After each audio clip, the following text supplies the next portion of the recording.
안녕하세요. 오늘도 사연살롱을 찾아주셔서 감사합니다.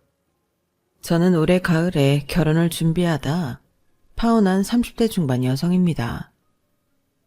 연애 기간은 3년 조금 넘었었고 결혼 준비를 하기 시작한 건 한 달이 조금 지나서 예비 시아버님의 말도 안 되는 요구에 파혼을 결심했어요. 왜 흔히 연애랑 결혼은 다르다고 하잖아요. 그런데 그게 정말이더라고요.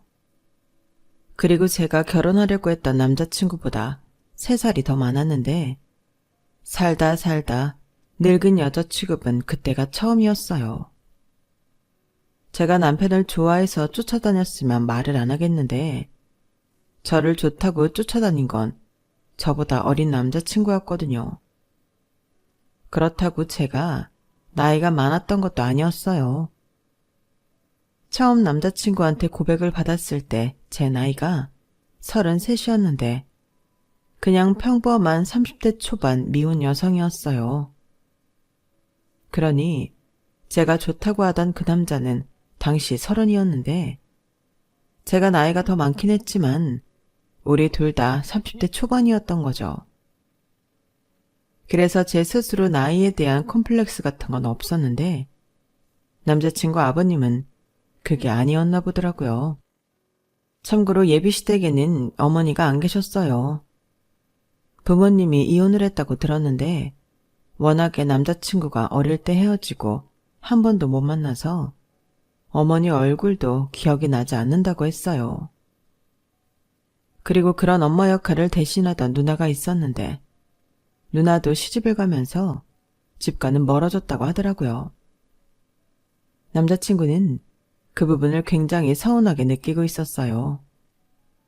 오죽하면 부모인 아버지보다도 누나한테 의지를 많이 했다고 했는데 누나가 시집을 간 후로 집에도 잘 오지 않고 집에 신경을 쓰지 않으니 아, 여자는 결혼하면 남의 식구가 되는구나 생각했답니다. 그 뒤 예비시댁엔 남자 셋만 살았어요. 남자친구한테는 1살 어린 남동생도 있었거든요. 그런데 자기 밥벌이는커녕 남자친구한테 용돈을 받고 있었는데 설상가상으로 시아버님도 마찬가지였어요. 직업이라고 따로 있는 게 아니고 일용직 노동자셨는데 몸이 워낙 약하셔서 병원을 친구 집 마실 가듯 하셨거든요. 그러니까 하루 일하고 오시면 일주일은 끙끙거리시면서 병원에 다니고 알아 누워 계신다고 했는데 그럴 바에는 그냥 일을 하지 않는 게 나을 것 같더라고요. 들어보니 버는 일당보다 병원비로 나가는 돈이 더 많은 것 같아서요. 그러니 장남인 남자친구가 그 집의 실질적인 가장이었고 이런 말 참 조심스럽지만 아버님도 남동생도 남자친구를 쉽게 놓아줄 것 같지가 않았어요. 그래서인지 여자친구가 3살 연상이라는 사실을 알고는 그 집 식구들이 반발이 심했다고 했는데 특히 아버님이 네가 뭐가 아쉬워서 늙은 여자를 만나? 너는 그렇게 여자가 없냐? 라고까지 했다더라고요. 그리고 머리에 총 맞지 않은 이상 그런 말을 여자친구한테 전달할 정도로 남자친구가 눈치가 없는 사람은 아니었는데 그래서 저는 그런 줄도 모르고 결혼 준비까지 했던 거예요. 지금 생각해도 너무 불쾌하고 어이가 없는데 제가 46이나 된 것도 아니고 36에 늙은 여자라는 말을 듣다니 진짜 기분이 나빴어요. 그런데 더 기가 막힌 건 뭐였는지 아세요? 왜 늙은 여자를 만나냐고 헤어지라고 했던 그 문제의 아버님이 제가 당신 아들보다 더 넓고 저희 아빠 명이긴 했어도 버젓한 집이 있다는 사실에 좋아했다는 거예요. 저는 식구들과 함께 살던 남자친구와 다르게 오피스텔에서 혼자 살고 있었어요. 말이 오피스텔이지 주상복합 단지 안에 있어 아파트들과 섞여 있는 똑같은 구조의 집이었는데 방 3개, 화장실 2개에 주방과 거실이 따로 분리되어 있는 아파트 구조였어요. 게다가 제가 연애하기 전에는 집에 있는 걸 좋아하는 집순이라 이것저것 집에 설치해 놓은 것이 많아 남자친구와도 저희 집에서 데이트를 자주 했는데 그럴 때면 어쩐지 신혼부부라도 된 것 같은 기분이 들더라고요. 그리고 그런 데이트를 하다 보니 남자친구도 어느덧 제 집을 자기 집처럼 편하게 느끼며 좋아했는데 연애 3년을 맞이하면서 결혼에 대한 이야기를 하기 시작했어요. 사실 남자친구와 저는 같은 회사에서 일을 하기 때문에 매일 보는 사이였고 연애 기간은 3년이지만 남자친구가 자기 혼자 저를 좋아한 시간도 있으니 이젠 결혼하고 싶다는 건데 저 역시 그때는 남자친구를 많이 사랑했기에 결혼에 긍정적인 생각이 있었어요. 나이도 어느 정도 있었고 회사 내에도 이미 소문난 커플이라 저희가 곧 결혼할 거라는 분위기가 있었는데 그것도 영 무시할 수는 없었거든요. 물론 남의 눈 때문에 결혼을 하는 건 아니었지만 분명 그것도 한몫했어요. 한 해가 지날수록 사람들이 언제 식 올리냐고 물었는데 3년이 되었을 때는 사람들이 이젠 해야지 더 시간 끌면 깨진다 라고 하는데 이렇게 다 소문나도록 만나고 깨지면 회사를 다니는 것도 문제라고 생각했어요. 그리고 그 즈음엔 정말이지 결혼에 대한 생각이 많았는데 남자친구가 결심을 했는지 먼저 프로포즈를 하더라고요. 비록 자기가 저보다 연봉도 적고 가진 게 없지만 꼭 행복하고 재미있게 살 수 있게 해준다고 하는데 제가 바라는 결혼도 그런 거였어요.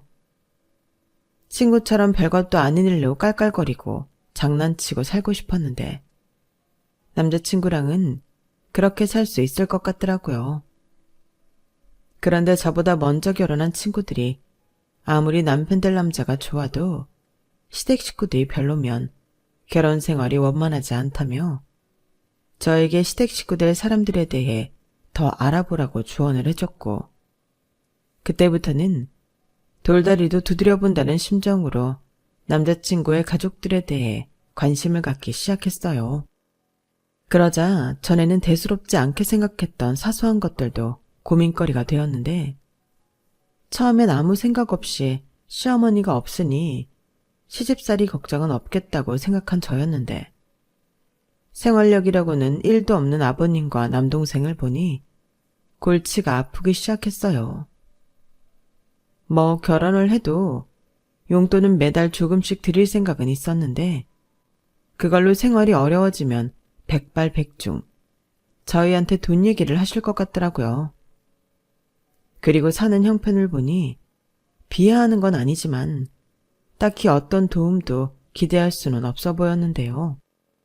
남자친구가 대출 끼고 산 빌라가 그 집의 전 재산이었어요.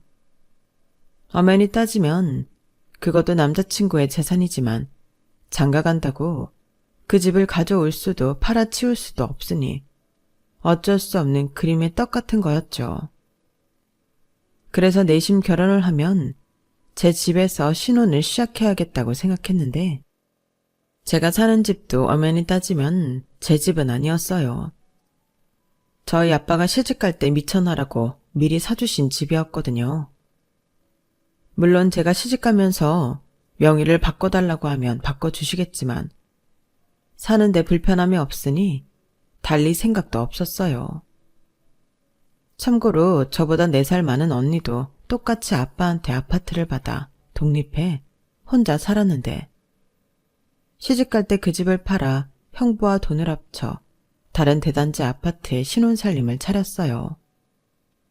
그때 아빠가 그 집을 팔아 현금으로 언니에게 줬고 둘은 공동명의로 집을 샀는데 저희 부모님은 저 역시 그러길 바랬죠.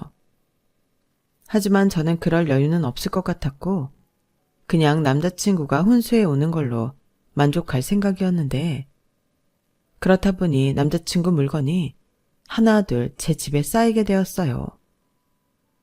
누가 보면 이미 살림을 합친 신혼부부라고 해도 될 만큼 남자친구의 물건이 많았는데 그걸 저희 엄마가 제가 없을 때 집에 와서 보게 된 거예요. 물론 제가 남자친구가 있다는 걸 알고 있긴 했는데 딸 가진 엄마라 그런지 아직 시집도 안 간 딸 집에 남자 물건이 있는 건 싫었나 보더라고요. 그래서인지 30 한참 넘은 딸인 저에게 엄청 뭐라고 하셨는데요. 괜히 집에 남자 왔다 갔다 하는 거 보면 주변에서 안 좋은 소문나고 혼삿길 막힌다며 그렇게 좋으면 아예 결혼을 하라고 하셨어요. 너는 보는 눈이 얼마나 많고 소문이 얼마나 무서운데 이 짐들은 다 뭐야? 벌써 살림이라도 차린 거야? 그렇게 좋으면 시간 끌지 말고 시집을 가. 왜? 뭐가 문제가 있어? 문제는 무슨, 안 그래도 그럴까 생각하고 있는 중이야. 엄마는 내 나이가 몇인데. 오히려 이 나이에 남자도 없으면 그게 더 이상하지 않아? 에휴, 나이가 뭐가 중요해? 시집도 안 간 처녀집에 남자가 들락날락거리는 게 더 이상하지. 문제 없으면 한 살이라도 더 어릴 때 얼른 해. 엄마는 무슨 내가 짐짝이야? 뭘 그렇게 치워버리고 싶다는 듯 말해. 나도 다 고민이 있어. 일단 결혼을 해도 이 집에서 살아야 할 것 같단 말이야. 아빠한테 시집간다고 나 명의 돌려달라고 하면 돌려주겠지? 아니, 네가 만난다는 사람은 도대체 뭐하는 사람인데 맨몸으로 장가를 와? 집집마다 사정이 있는 거잖아. 내 남자친구가 착해서 그래. 엄마 없이 자랐는데 아버지도 몸이 약해서. 엄마가 전에도 말했지? 효자랑은 결혼하는 거 아니라고. 그런 건 아니야. 내가 그랬으면 벌써 헤어졌지. 그래도 가장 역할 하느라 돈 모을 새가 없었다는 건 인정해. 그리고 결혼하면 이 집의 혼수는 남자친구가 해올 거야. 그래, 아주 대단한 남자친구다. 그래서 얼마나 대단하면 여태 얼굴을 한번 안 보여줘? 그야 그 사람 불편할까봐 그랬지. 근데 이젠 결혼할 거니까 조만간 인사 갈 거야. 내가 어련히 때가 되면 보여줄까? 그걸 못 기다려? 못 기다려. 이렇게 내 딸 집에 들락날락하는데 어떤 놈인가 엄마가 확인은 해야지. 아무튼 엄마는 너 믿고 기다리는 거니까 좋은 말로 할 때 집에 데리고 와라. 네 아빠도 은근 네가 어떤 놈을 만나는지 궁금해해. 자꾸 놈놈한다. 알았어. 조만간 갈 테니까 그만 좀 쪼아. 그리고 미리부터 말하지만 그 사람 엄마 없이 살아서 그런지 우리 집에 가서 많이 어색할 수 있거든. 그러니까 엄마도 조심 좀 해줘. 궁금하다고 막 폭풍질문 하지 말고. 나한테 하듯 쪼아대지 말라고. 요즘은 고부 갈등보다 장서 갈등이 그렇게 문제래. 어머, 얘 좀 봐. 아주 별꼴이야. 내가 그럼 네 남친한테 함부로 할까봐 벌써 이러는 거야? 이거 왜 이래? 이래봬도 엄마 교양 있는 사람이다. 그리고 엄마랑 아빠는 진짜 이상한 사람이 아니고서는 대환영이야.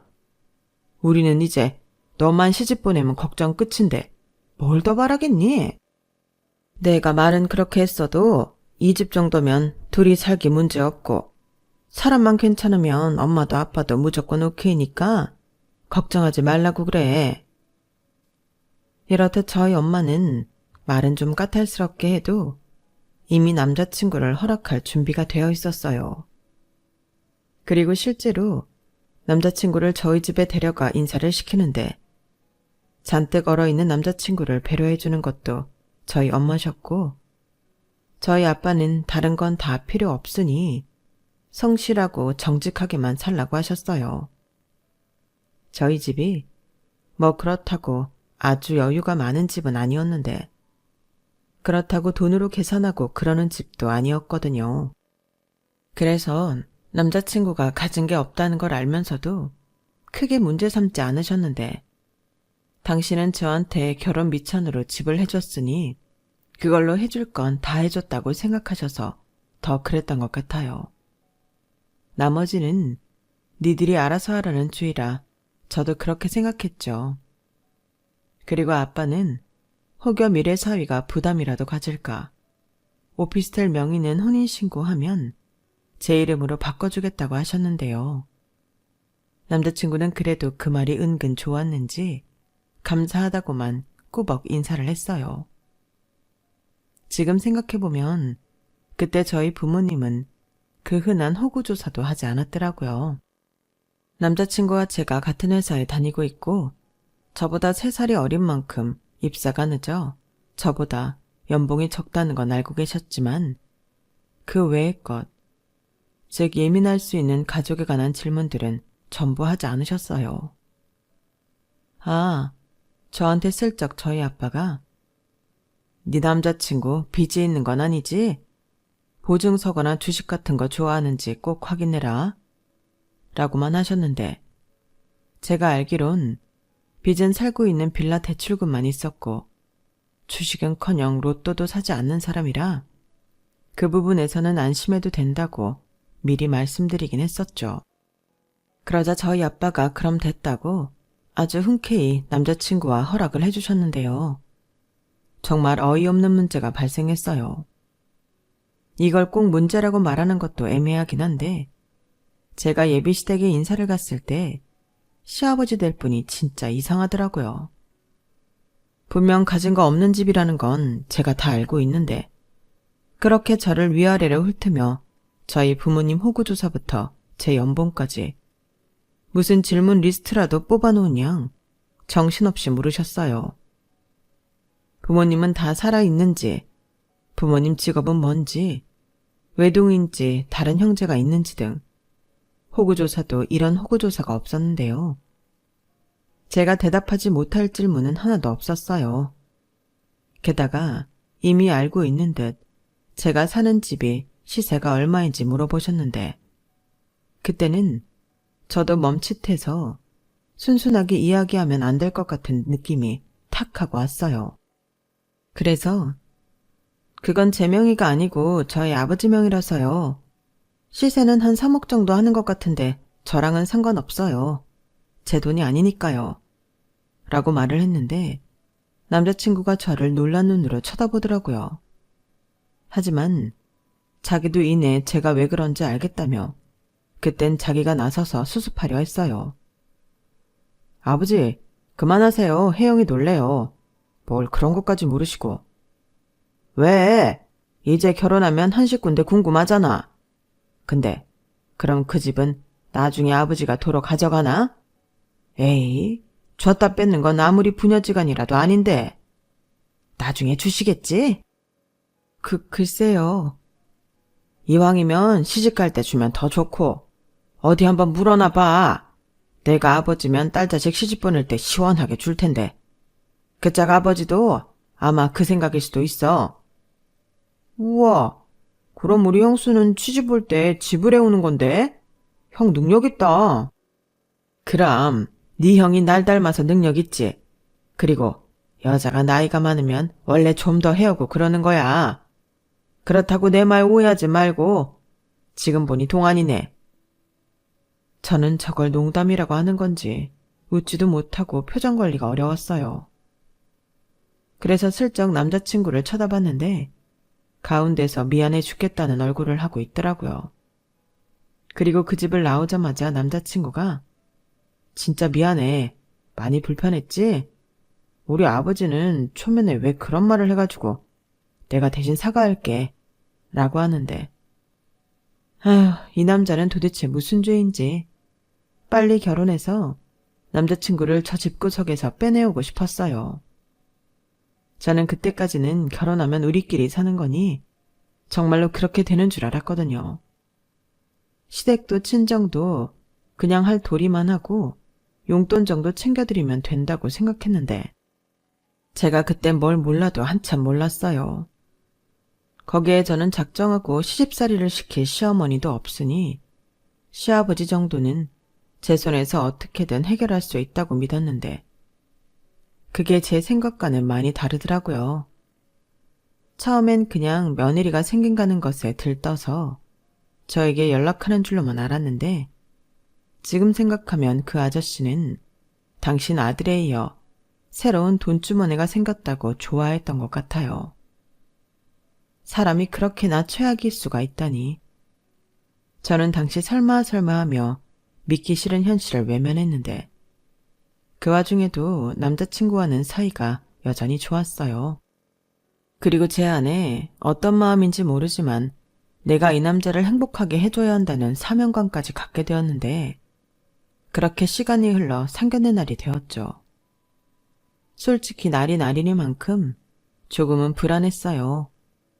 제가 워낙 초면에서 별로인 인상을 받았기 때문에 예비 시아버지가 저희 부모님에게 실수라도 한번 하지 않을까 긴장하게 되었는데 저희 아빠가 먼저 좋은 날이니 좋은 술을 마시자고 술을 권하는 바람에 제 마음은 더 두근거렸어요. 그런데 다행히 몸이 별로 좋지 않은 예비 시아버님이 당신은 먹는 약이 있어 술을 자제해야 한다며 사양하셨고 저희 아빠는 그럼 그렇게 하시라고 하면서 다행히 큰 문제 없이 상견례 자리가 끝났는데요. 딱 보니 예비 시아버님도 긴장을 많이 하고 오셨더라고요. 그에 반면 저희 아빠는 세상 편한 듯 농담도 하시고 분위기를 주도하셨는데 어쩐지 예비 시아버님은 눈치만 볼 뿐 전에 저에게 했던 것처럼 선을 넘지는 않으셨어요. 그걸 보고 참 다행이라고 생각했죠. 사람이 그래도 경우가 없지는 않는구나 생각하며 결혼식 날을 잡고 헤어졌는데 저희 엄마는 안 싸돈이 없어서 그런지 그 집이 뭔가 불안정해 보여 찝찝하다고 하셨어요. 하지만 남자친구가 워낙에 사람이 좋고 저를 챙겼기에 사위 얼굴 봐서 넘겼는데 걱정은 된다며 나중에 제가 시아버지를 챙겨야 할 텐데 벌써부터 바깥 싸돈이 아픈 곳이 많다고 하니 그게 걱정이 된다고 하시더라고요. 사실 거기까지는 생각하지 않았던 저였는데 그때 제가 슬쩍 남자친구한테 얘기를 하니 그건 자기가 알아서 할 거라고 걱정하지 말라고 저를 안심시켜줬어요. 병원을 모시고 가던 아님 정말 나중에 누군가의 돌봄을 받아야 할 때는 지금 살고 있는 집을 팔아서라도 요양시설에 모시면 된다고 했는데 그 말까지 들으니 조금은 안심이 되었죠. 그렇게 한 달 남짓 결혼 준비가 진행됐어요. 집은 제가 살던 오피스텔에 있어 해결됐고 결혼식장 예약과 웨딩 촬영 그리고 신혼여행까지 차례차례 예약을 마쳤는데 남자친구가 자기 식구들이랑 밖에서 밥을 한번 먹자고 했어요. 밥? 갑자기? 아빠가 이제 진짜 자기가 우리 식구 되는 거니까 친해지고 싶다고 밖에서 밥을 사주겠대. 아, 그래? 그렇게까지 안 하셔도 되는데 그래도 호의를 베푸시는 거니까 기쁜 마음으로 가야겠지? 그래, 그러자. 나는 솔직히 좀 의외라 놀랐어. 그래도 자기 며느리라고 챙기고 싶어 하더라고. 자기가 요리를 잘하는 것도 아니라 따뜻한 밥상도 못 차려준다고 밖에서 자기 좋아하는 걸로 한 끼 사주고 싶대. 자기 밥 사주려고 나가서 일도 하고 왔나 봐. 정말? 그러다 또 아프시면. 안 그래도 요즘 계속 아프다고 골골거리는 중이지. 그래도 며느리 본다고 기쁜가 봐. 저는 남자친구의 말을 듣고 그래도 예비 며느리라고 챙겨주시는 마음에 감사하다고 생각했어요. 그래서 약속된 날짜에 맞춰 작은 선물로 아버님 드실 영양제를 사들고 참석했는데 제 손에 비싼 영양제가 들려있는 걸 보고 예비 시아버님이 아이처럼 활짝 웃으셨어요.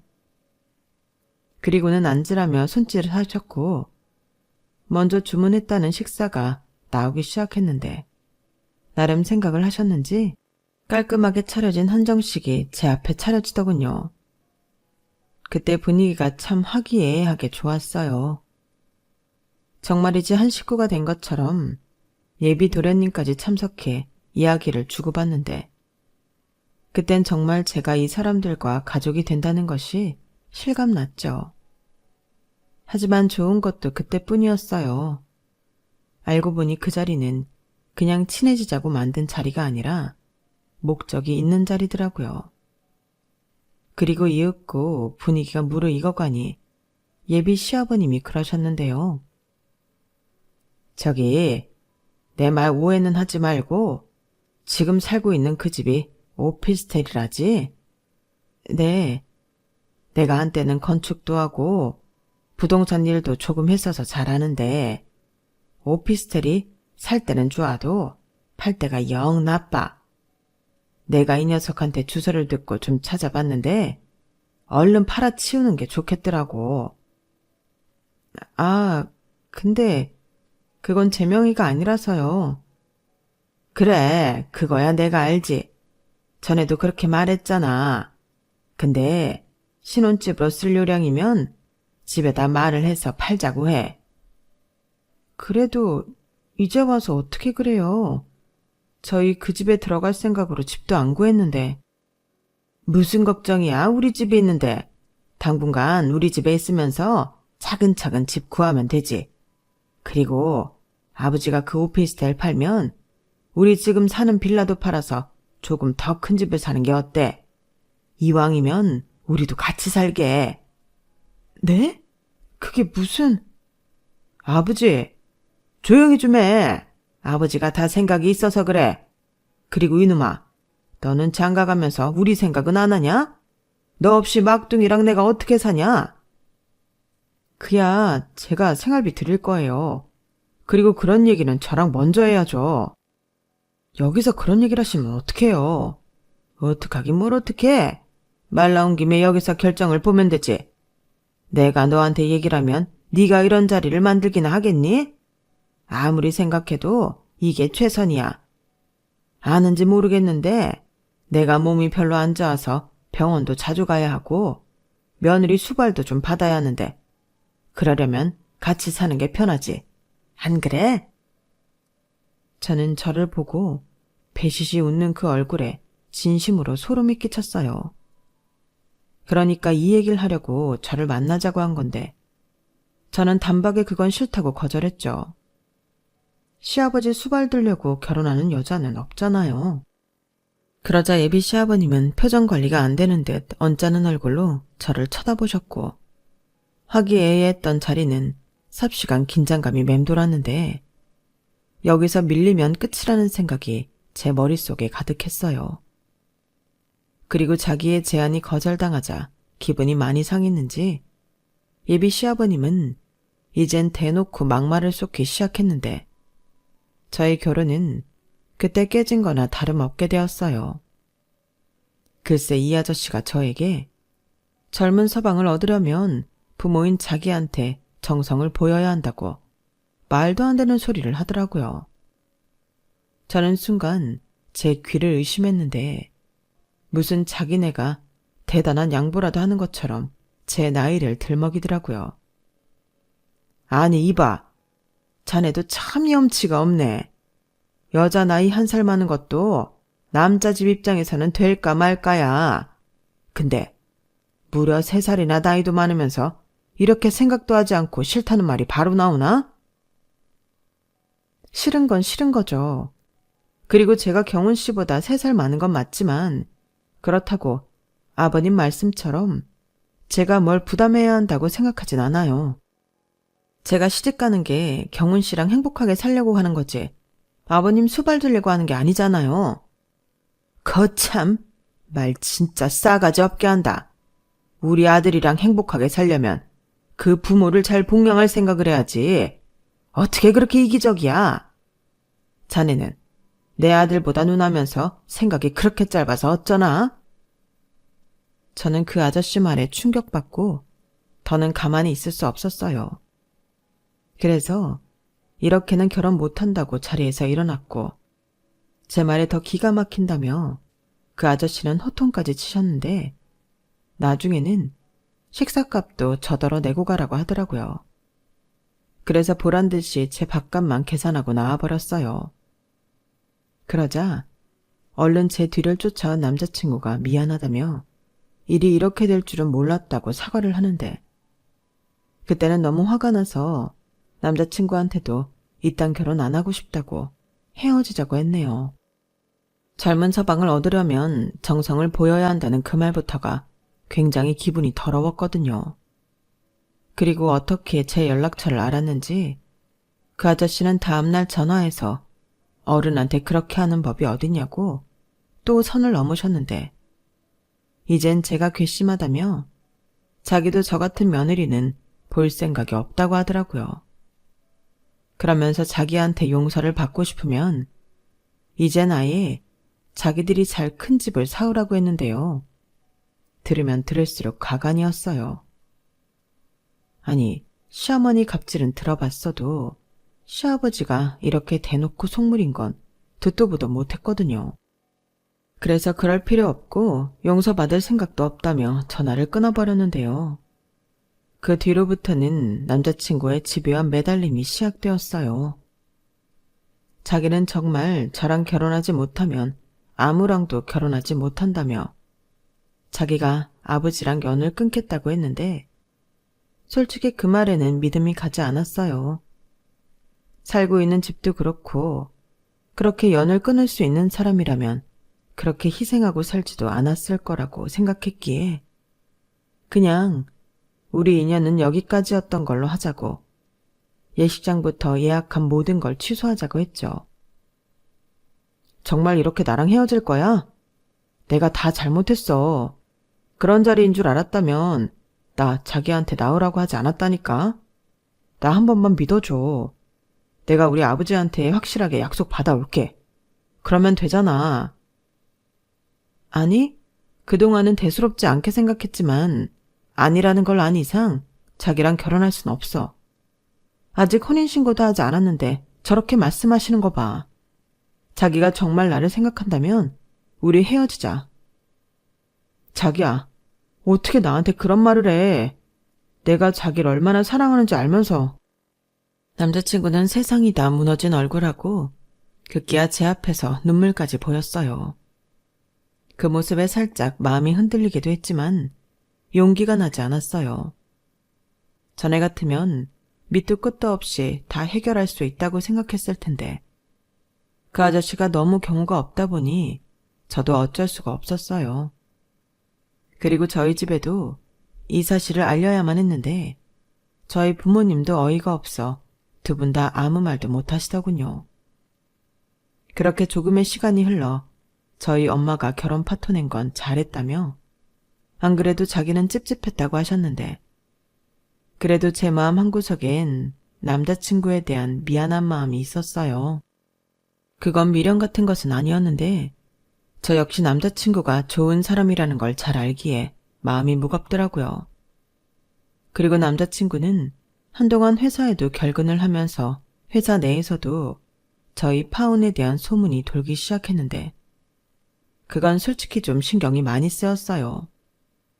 이래서 사내 연애가 나쁘다는 거구나 뼈저리게 느끼며 시아버지가 될 뻔했던 그 아저씨를 원망했는데 무슨 저런 부모가 다 있을까 너무 화가 나더라고요. 그리고 그 아저씨는 무슨 생각인지 그 후로도 저에게 전화를 여러 번 하셨는데 저는 받지 않았죠.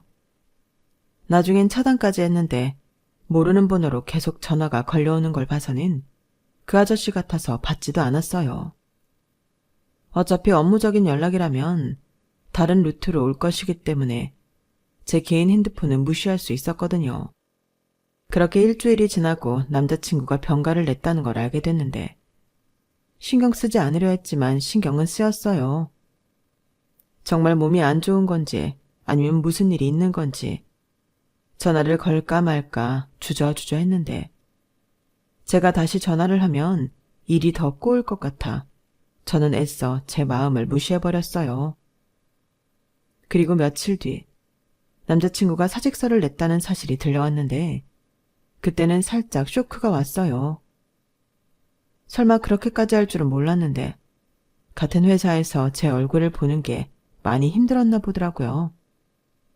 게다가 결혼식장이며 이것저것 계약 위약금도 제가 내려고 했지만 이미 다 처리가 되어 있었는데 그때 마음에 빚이 생긴 듯 굉장히 불편했죠. 그래서 남자친구 계좌에 위약금을 전액 입금했어요. 제가 파혼하자고 해서 이렇게 된 거니 제가 지불하는 게 맞다고 문자를 보냈죠. 그러자 곧장 전화가 걸려왔고 저는 받지 않으려 하다 제대로 끝맺음은 하는 게 예의인 것 같아 전화를 받았는데 남자친구 목소리가 많이 안 좋더군요. 왜 돈을 보내고 그래? 달라고 하지도 않았는데. 그래도 어떻게 그래? 나 때문에 나온 위약금인데 내가 해결하는 게 맞지. 아니야. 원인 제공은 우리 쪽에 있잖아. 내가 다시 입금할게. 됐어. 이래야 내 마음이 편해서 그래. 끝까지 내 마음 편한 것만 챙겨서 미안한데 그냥 받아줘.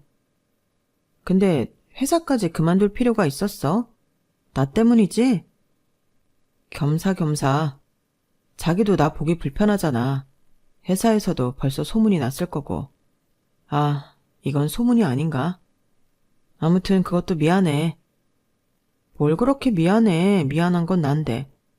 이제 와서 이런 말하는 거 의미 없지만 경훈 씨가 나 많이 좋아해 준 거 고마워. 그리고 내 마음도 진심이었어. 다만 내가 그릇이 그렇게 넓지는 못해서. 더 얘기 안 해도 돼. 이미 다 알아. 그리고 좋은 사람 만나서 행복하라는 말은 차마 하고 싶진 않다. 그래도 잘 살길 바래. 진심이야. 고마워. 경훈 씨도 나 말고 진짜 좋은 여자 만나서 행복했으면 좋겠어. 나도 진심이야. 저는 전화를 끊고 한참 동안 소리 없이 울었어요. 무슨 로미오와 줄리엣도 아닌데 미안하고 애틋해서 눈물이 멈추지 않더라고요. 그리고 며칠 뒤 진짜 어이없는 일도 또 일어났는데요. 글쎄 회사로 그 문제의 아저씨가 저를 찾아왔더라고요. 소식을 듣고 놀라서 나가보니 어디서 술을 먹고 온 듯 소리소리를 지르고 있었는데 제가 자기 아들을 가지고 놀았다며 개망신을 주겠다고 눈을 까디집고 저에게로 달려왔어요. 너 잘 만났다. 네가 나 때문에 결혼 깬다고 했다며? 그럼 늙은 주제에 젊은 내 아들을 날로 가르치려고 했어? 늙은 네가 우리한테 어필할 게 돈밖에 더 있냐? 내가 지참금을 가지고 오라고 한 것도 아니고 그냥 넓은 집에서 같이 살게 집이나 해오라는 건데 그게 그렇게 어려운 일이냐? 내가 늙은 너 때문에 내 아들이랑 의절하게 생겼어. 아니, 지금 술 드시고 여기까지 와서 무슨 횡포세요? 의절이요? 절연이겠죠. 그리고 그게 왜 저 때문이에요? 아저씨 때문이지. 아들 등에 빨대 꽂고 사시더니 며느리 등에도 빨대 꽂으라 하셨잖아요. 그래놓고 늙었으니 돈으로 어필을 하라고요? 이게 지금 무슨 개소리예요? 개소리? 개소리는 네가 하는 소리지. 너는 우리한테 쓰는 돈이 그렇게 아깝냐? 네, 아까워요. 아저씨 아들한테 쓰는 돈은 안 아까워도 아저씨한테 쓰는 돈은 100%다 아깝죠. 아저씨, 그러시면 아저씨 아들 평생 장가 못 가요. 무슨 부모가 자식 인생을 도와주진 못할 망정 말아먹어요. 부끄러운 줄 아세요. 제가 웬만하면 진짜 아저씨 아들 그 집 구석에서 구해오고 싶은데 겨우 참는 거예요. 아저씨가 이럴 것 같아서요. 뭐야? 내가 어디가 어때서? 그걸 지금 몰라서 묻는 거예요? 잘 됐네요. 여기 사람들 많으니까 아무나 붙잡고 물어보세요. 혼인신고도 안 한 예비 며느리한테 시댁 식구들이랑 같이 살 집 사오라는 게 정상인 건지. 그리고 아저씨 아들 33, 제 나이 36인데 제가 늙어서 돈으로 정성을 보여야 한다는 것도 정상적인 사고인지 빨리 물어보세요. 저는 이성을 잃고 많은 사람들이 보고 있다는 것도 잊은 채 소리치며 말했어요. 남자친구에 대한 미안한 마음도 가시기 전에 이 문제의 아저씨가 와서 사람 마음을 뒤집어 놓으니 저도 화가 나서 참지 않았죠. 그리고 이 아저씨도 제가 당황하거나 주눅들지 않고 오히려 큰 소리로 맞서니 이게 아니라는 듯 놀란 눈치였는데 제가 다른 사람들까지 개입시키려 하니 주춤하는 듯 했어요. 그래서 이 기세를 몰아 다시 한번 회사에 찾아와 횡포를 부리면 경찰에 신고해서 개망신은 내가 줄 거라고 몰아붙였는데, 그러자 민망한 듯 헛기침을 몇 번 하고는 대뜸 네가 그러니까 그 나이 먹도록 시집을 못 간 거야. 너는 내가 보니 기가 세서 시집가긴 클렀다. 평생 그렇게 혼자 살아.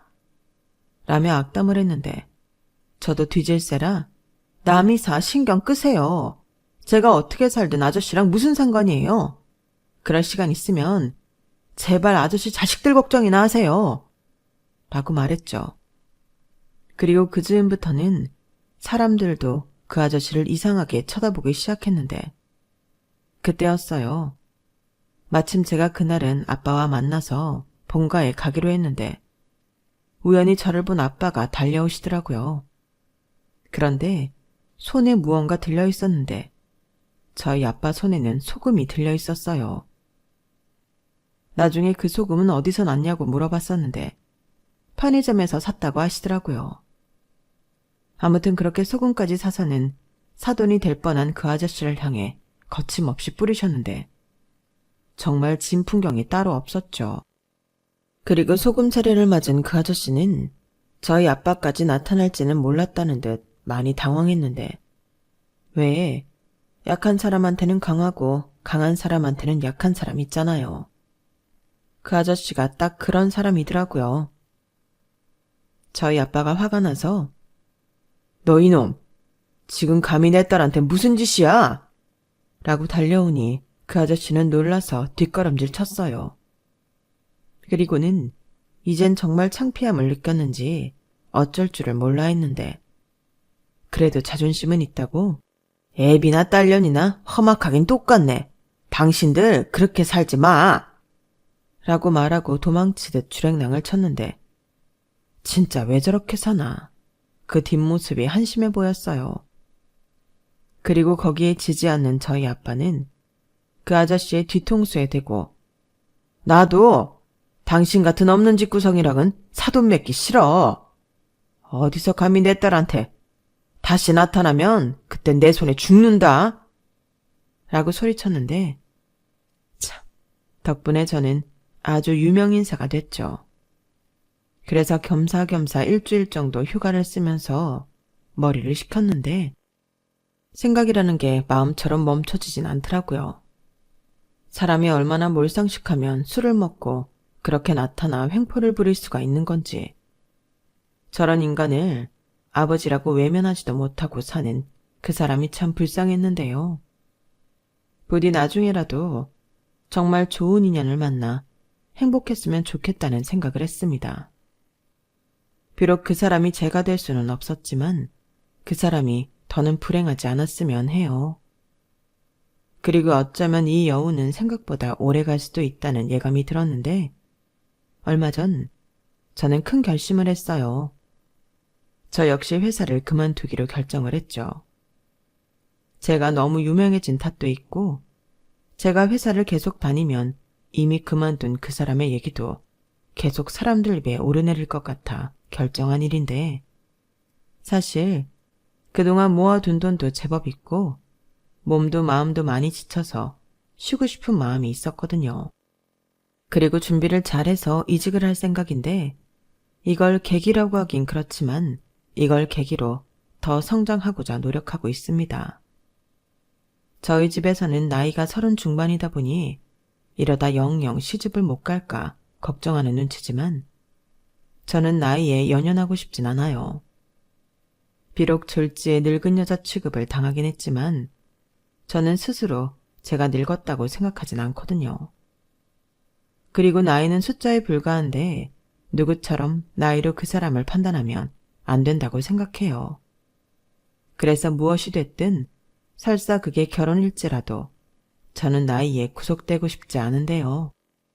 지금은 그저 이 파혼의 후유증을 잘 견디려 노력할 따름입니다. 이게 생각보다 많이 힘들더라고요. 아무래도 당사자들의 갈등이 아닌 부모의 일로 헤어지다 보니 마음이 더 복잡한 것 같은데 저도 그 사람도 이 상처에서 잘 벗어나길 바래요. 그리고 먼 훗날엔 서로에 대해 좋은 기억만 남길 바랄 뿐인데요. 좋은 사람인 만큼 그 사람이 많이 행복했으면 좋겠습니다. 아울러 그 염치 없고 경우 없는 그 사람의 가족도 이제 제발 그 사람을 자유롭게 놓아줬으면 좋겠는데, 남의 가정사에 뭐라고 할 수는 없지만 남자친구의 엄마가 왜 일찍 이혼하고 떠났는지 알 것 같네요. 사람이 하루아침에 변할 수는 없겠지만 그 아저씨가 벼락이라도 맞아 정신을 차렸으면 좋겠네요. 사랑의 힘으로 모든 것을 극복할 수 있다고 생각했는데 현실은 그렇지 못하더라고요. 물론 그런 분들도 계시겠지만 저는 그러지 못했기에 저는 제 그릇을 알고 그냥 지금처럼 제 분수에 맞게 살아갈 생각입니다. 솔직히 지금은 연애나 결혼 생각은 전혀 없고요.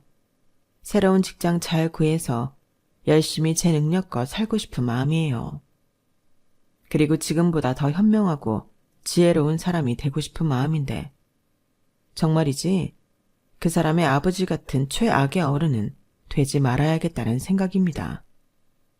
나이를 먹었다고 다 어른은 아니더라고요.